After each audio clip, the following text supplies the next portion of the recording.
Hello everyone, this is Fantasy-esque and welcome back to Lakeburg Legacies. Last episode was an amazing episode because we had a wedding between childhood sweethearts, Calanth, Winterborn, and Wolfgang, who have known each other since they were babies. They became acquainted very early on, born only a day apart. They got married. Yeah, they got married.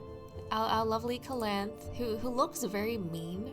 She actually looks quite mean and snooty, but she's a glutton, she's romantic and lazy. She works as a seamstress, and I love that for her because she has been very focused from a young age to do exactly what she wants to do, and I like that, and I feel like her realism is the balance that Wolfgang needs, because Wolfgang has always had lofty aspirations. He's wanted to apprentice in things that the kingdom doesn't have facilities for, and he has refused to kind of budge and change his dreams, and I can respect that. And even now, he is unemployed, so the household is being run by Calanth. But I love the fact that nothing disrupted their kind of natural progression to end up together. That makes me really, really happy, because I think they're probably the only couple, the only love story we've had that has been like mutual and over the course of their lives, and it's actually ended up becoming something. And honestly, I cannot foresee anyone coming between Calanth and Wolfgang. They are infatuated with each other right now, and I think given their relationship, things are only going to get better in their marriage. So that makes me really, really happy. And they're 19 years old right now. They got married at 18. So yeah, and you know what? I'm actually curious to see how their married life has been going. I realized stopped checking up on this for a while now because we have like so many couples and people are always like divorcing and then getting remarried, and it's kind of hard to stop by every single family to see what's been going on. But since we've been paying a lot of attention to Calanth and Wolfgang, I kind of want to drop by their home and see how married life has been for them. So let's take a look. Right, Wolfgang and Calanth have been listening to a bard's performance together.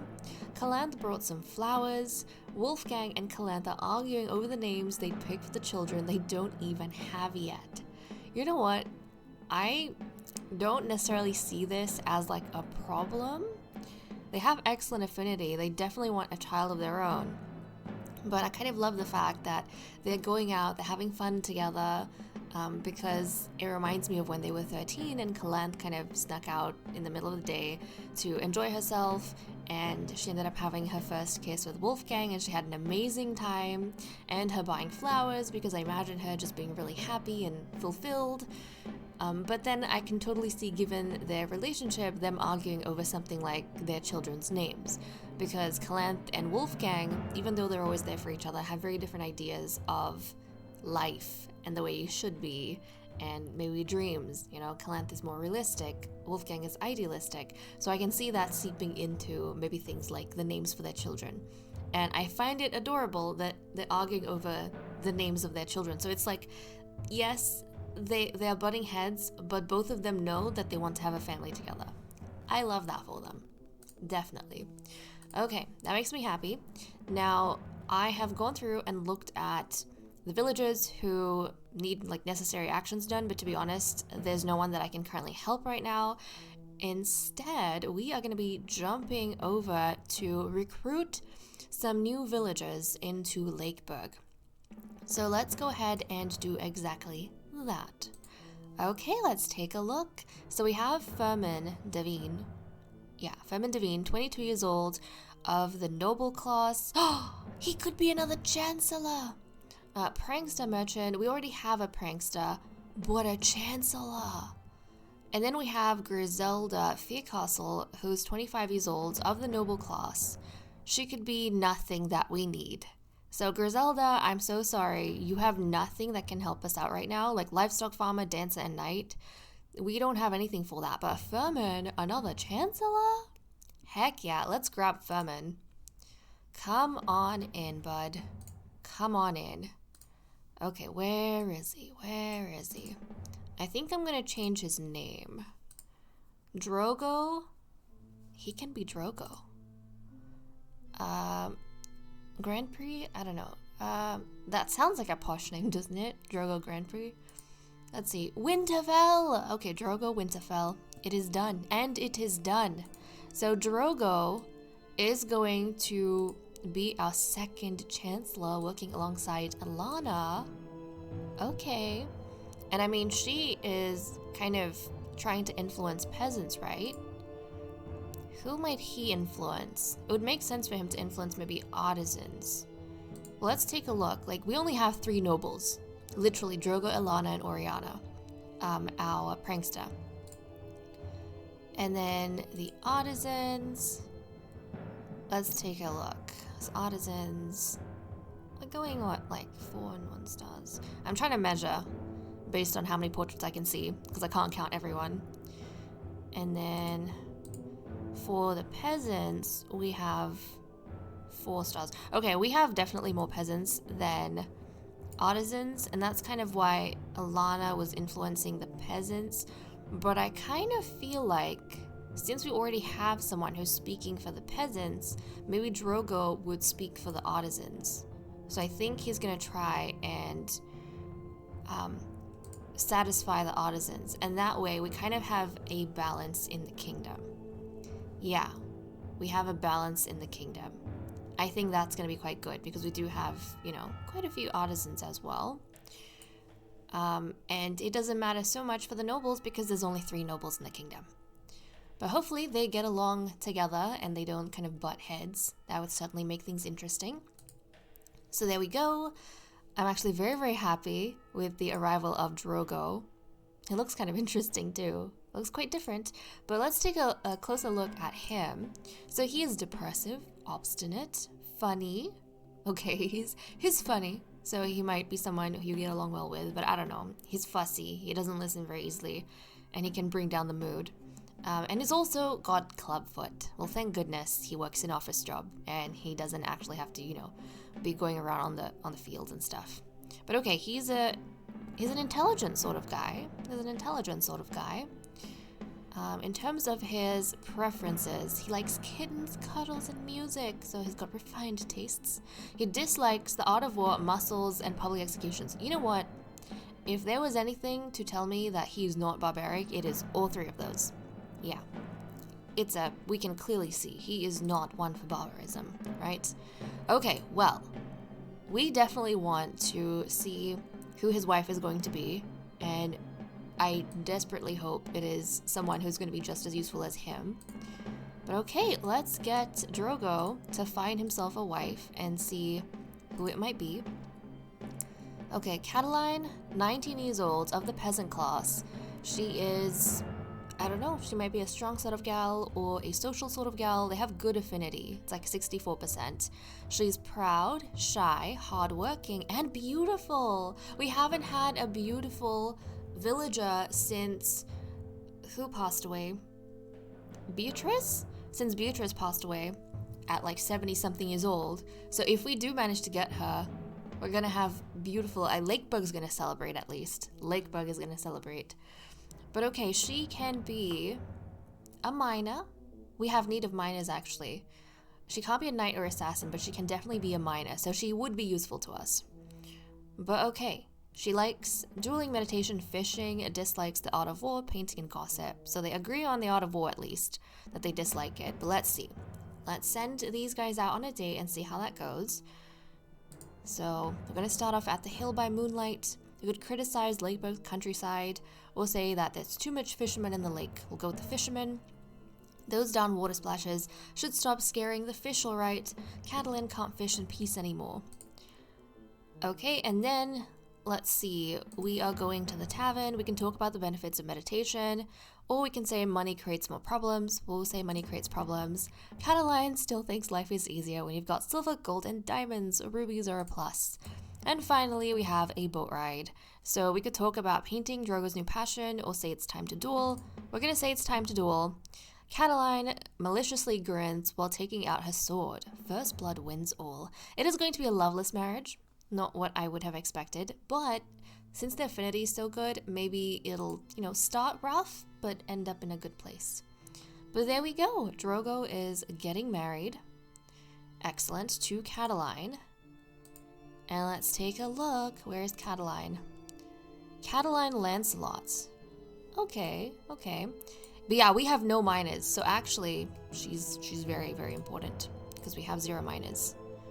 Well, this is definitely an interesting match, I would say. A Chancellor and a minor. We'll see how that goes long term. But she is going to move into one of these houses in the 1st district. So she's going to live alongside the Nash family, the Korb family, and the Bonnet family. Okay, Cataline, get you all settled in. They want to have a baby. They've got a 6% chance, just fair enough. They're quite similar in age. Also, I'm only just noticing, but the candles, they look different. The candles look different. What do the candles mean? Because on Meliora and Godric, they've got like a little candle with an orange flame. Is that giving me an indication that they're close to the end of their lives? Or like they don't have a long life ahead of them? I don't know. Does anyone know? Because I've only just noticed this. And like with Han, he's 12, but he's got like a longer candle. But if we go up here, Drogo has a long candle with the yellow flame. And he's 22. Cataline is 19, but she's got a shorter candle with an orange flame. What does that mean? Is that a sign about something? An indication about their lifespan? I have never noticed this. Oh my goodness. I have never noticed this. Well, now that they have settled in, I reckon we let time go by and see what everyone gets up to in town. By the way, I think I've done the basic upgrades for the building site. Yep, and the hospital. That is fine. But okay, let's see what everyone gets up to. Okay. Oh. What's been happening? All of a sudden, they just threw a whole bunch of things at me. Let's see. Oliver and Eamon are offended. What, Oliver? Is that his son? I have a, I don't know, feeling this is Oliver's son. Oliver, is Eamon your son? Yes. What have you done to offend your 4-year-old son, Oliver? That is kind of hilarious. What is his relationship with his son, actually? He has a good relationship with his son. Okay. It's like 72%. He has a really good relationship with his son. And he is good at, like, his acquaintances with Helios. They might end up becoming friends. Makes sense. They worked together for a long time. But now, you know, Helios, he's a carpenter. After getting kicked out of the rat nest the second time round, he has become a carpenter. But they might keep in contact. That aside, I'm gonna say maybe Oliver and Eamon were actually, I don't know, discussing something. Maybe they were walking through the village talking about the chickens. Oliver's showing his son the chickens. And maybe he tried to say that, oh, you know, you'll be so excited when you see the rats. You know, take your son to work day. And Eamon got very offended because the rats are definitely not as exciting as the chickens. We're gonna say maybe that's something that happened. Yeah, I think that's, and Eamon maybe reacted so violently to the idea of being taken to the rat nest that Oliver got offended because his career has never been a point of, you know, embarrassment for him.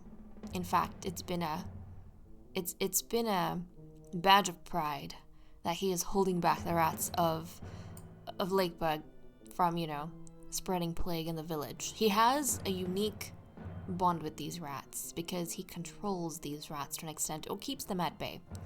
So I can see how he would be offended that out of all of his ex-wives, his son was the one to make him feel like, hold on a second, Dad, I don't think we should be as excited about rats as you normally are.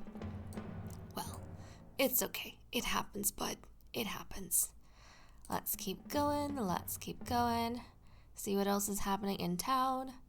Oh, look at that. Okay, the new couple in town are a very sweet couple because they are adopting Astrid. So Astrid, at 6 years old, is going to find another home with Drogo, our Chancellor, and Cataline Lancelot. So in the Lancelot family. I love that. Okay, Astrid, come over here. And this is good because Drogo and Cataline, they're both very young. So I feel like they'll be able to give some stability to Astrid. And also, Astrid might be very excited by the fact that her adoptive mother is considered, by Lakeburg standards, now the most beautiful woman in Lakeburg. Actually, person period, because we don't have any male to take the title for the men, you know? So she's the most beautiful person in Lakeburg, period. But okay, Astrid has a family, and Manon just died. Our lumberjack has died of hunger at 48 years old. May she rest in peace, and Eldrick! Eldrick has died of hunger, our hunter, at 47 years old. Oh my goodness. Oh my goodness. Okay, we need to do a quick scan to see if any of the men hold property. Were they in the same family? I don't think so. Hold on. Hold on a second. We need to go and quickly do a scan of the houses. Because the kingdom has laws, guys. Kristoff, you are going to be out on the streets. I'm sorry, my bud. And I think that's all we have. Yep. Okay, we have... Well, Marie was married to Wolfgang's father, right? Eldrick. I think she was married to Eldrick. Yeah. You know what? Something about Marie, she's like 72 at this point, but something about Marie, guys, is that she actually has a very, like, she's very loyal, because she's only married 2 men, and she has been widowed 2 times. She's never been divorced in her 72 years of existence, only widowed. And now I'm kind of curious. Oh. Guys, I kind of have a feeling that the candle is onto something. Because, look, with Marie, she's 72 years old, right? She's lived a long time. And the candle, she's got like a candle going with a yellow flame. It's a tall candle. And it says when I hover over here that death isn't even an option. So she's got like, she's sturdy right now. She's sturdy, and obviously their job impacts, I think, their lifespan and such. I never focus on these things, but I suppose if I hover over enough things on the right spots, I'll kind of discover their secrets. Because yes, their work influences the quality of life or the length of life, depending on how like treacherous the job is or how dangerous it is, or how much it taxes you, you know, physically and mentally. And she's got vitality, and I think my understanding is when that vitality goes down to 0, a lot of things impact it, then she's gonna die. And the reason why I kind of noticed something was up with the candle, because when you click on, for example, Eldrick, his candle is fizzled out and it says dead, has died, and his vitality's at 0, right? If we go to Wolfgang, who's 19 years old, it says he's healthy, but apparently he replaces mead. Wait, what? Replaces mead with tea? Yeah, his vitality? So 7,000 is the max. He's like at 1,184, which is not good. Meanwhile, Calanth is at 780, which means that these two don't have a very long life ahead of them. Now I'm just clicking on everyone because like I'm curious. And look, Kristoff, his candle is even lower. I've never seen that particular candle. It's got like a red flame. He's 51. His life expectancy is weak. He's like got 173. So it says should probably start making their last wish. Oh my goodness. And what about Emmerich? Emmerich is 55. He also has like a low life expectancy, but he has 311. So he actually has more years in him than Kristoff does. This is wild. I feel like I'm discovering secrets of the universe or something. It is like throwing me out, but Marie is maybe gonna try, because I think, yeah, both Kristoff and Emmerich out on the streets. Marie is gonna try and ask Emmerich on a date. She's 72 years old, he's 55, they're both bakers. Actually, how does she feel about Emmerich? Okay, she's got like a 45% affinity with him. They've worked together their whole lives. They don't exactly get along. They have a bad impression of each other. Maybe they'll be able to change it on that date. But at this point in time, maybe she's looking for companionship. So she's gonna ask Emmerich out on a date. We'll see how that goes. They have awful affinity. They do agree on music though. But Marie, you know, she's heartbroken right now and widowed, so that's probably weighing on her mind.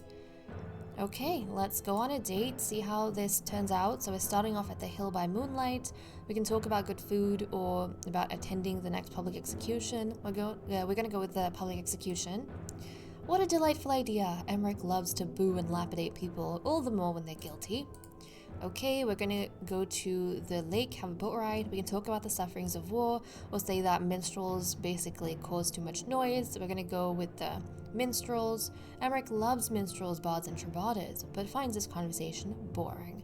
Okay, I think they're gonna be in a loveless marriage. They are, just for convenience. Marie for company, and Emmerich to get out of the streets, and plus, you know, they work together at the same place. It kind of is easy for them to kind of go to work together, spend the whole day together, but who knows, that might be an additional amount of tension that they don't really want to deal with. Who knows? It might be good. It might be good. But she's definitely not marrying him for stability, because we took a look at their life expectancy. He doesn't have many years left in him. Like, look at his vitality. He's 55, right? 311. Marie is 72. Her vitality is at 3,640. That means this woman has like she's got way more years ahead of her. She might be the first person to kind of reach her 80s.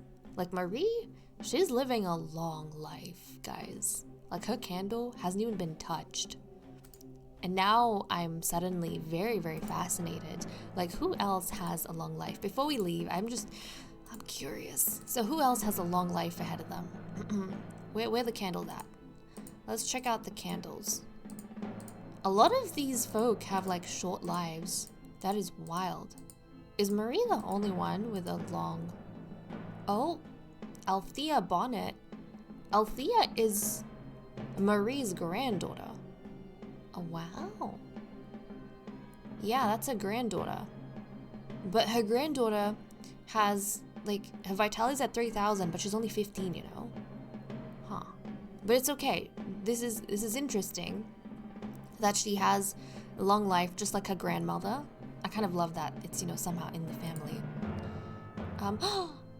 Oh, I love Cecilia. Guys, if you want to know who my favorite character is right now, it's Cecilia.